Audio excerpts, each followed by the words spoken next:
தினமலர் நேயர்களுக்கு வணக்கம். இப்போ பரவலா போயிட்டு இருக்கிற பேச்சு என்னன்னா, ரயில்வேஸ்ல முன்ன இருந்த மாதிரியான ரெவென்யூ இப்போ இல்லை.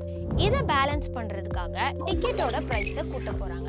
டிசம்பர் 26ல இருந்து ரயில்வேஸ்ல பேசஞ்சர் ஃபேர் அதிகமாக போகுதுன்னு மினிஸ்ட்ரி ஆஃப் ரயில்வேஸ் அறிவிச்சிருக்காங்க. 215 கிலோமீட்டருக்கு மேல டிராவல் பண்ணா பெர் கிலோமீட்டருக்கு 2 பைசா வரை அதிகமாக போகுது. அப்படின்னா 500 கிலோமீட்டருக்கு 10 ரூபா. அதாவது முன்னாடி சென்னை டு மதுரை ஸ்லீப்பரோட காஸ்ட் 330 ரூபா, 26ஆம் தேதிக்கு அப்புறம் 340 ரூபா. ஏசி ஸ்லீப்பரோட காஸ்ட் 845 ரூபா, இப்போ 855 ரூபா. இதே மாதிரி Chennai to Kanyakumari, Chennai to Tirunelveli, Chennai to Coimbatore, இப்படி பல ரூட்ல பிரைசஸ் சேஞ்ச் ஆகிருக்கு. ஆல்ரெடி டிக்கெட்ஸ் புக் பண்ணவங்களுக்கு இந்த பிரைஸ் இன்க்ளூட் ஆகாது. ஆனா இனிமேல் ரிசர்வ் பண்ண போறவங்களுக்கு இந்த சார்ஜஸ் ஆட் ஆகும். இந்த வருஷத்திலேயே 2வது தடவையா பிரைஸை கூட்டியிருக்காங்க. ரயில்வேஸோட ஆப்ரேட்டிங் காஸ்ட்காகவும் கவச் மாதிரியான தொழில்நுட்பங்களை கொண்டு வரதுனாலையும் தான் இப்போ பிரைஸை கூட்டியிருக்காங்க. விலையை கூட்டினதை பத்தி பொதுமக்களோட கருத்துக்கள் என்னன்னு கேட்போம் வாங்க.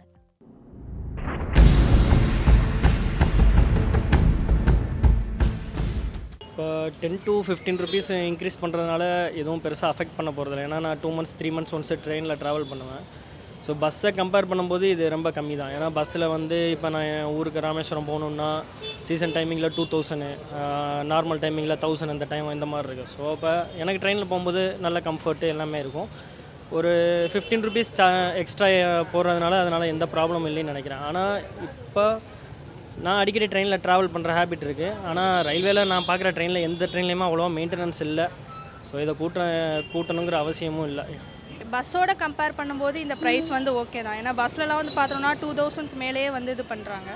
ஸோ இது 15 ருபீஸுங்கிறது நம்ம மேனேஜபிள் பண்ணுறது தான், எல்லாராலையுமே அஃபோர்ட் பண்ண முடியும். இருக்கிற தொகை வந்து பெரிய தொகைன்னு ஒன்று சொல்ல முடியாது.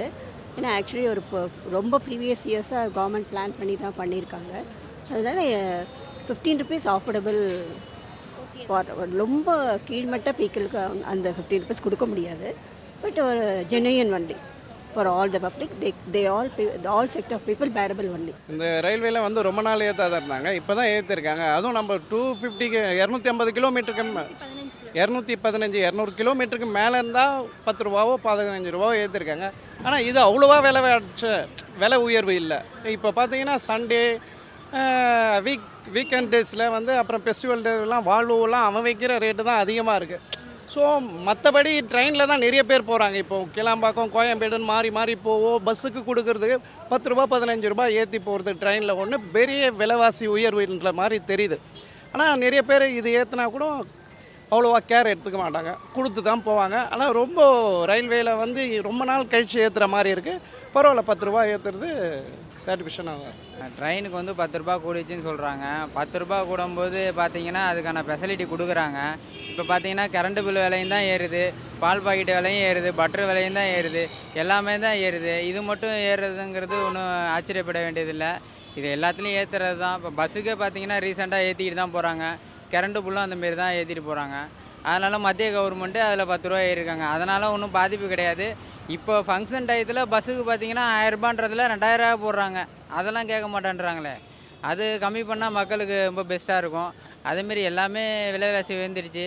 இதனால் இவங்க 10 ரூபா தான் ஏற்றுறாங்க. இதை தவிர அவங்க 1000 2000 ஏற்றுறாங்க. அதை கம்மி பண்ணாவே போதுமானது.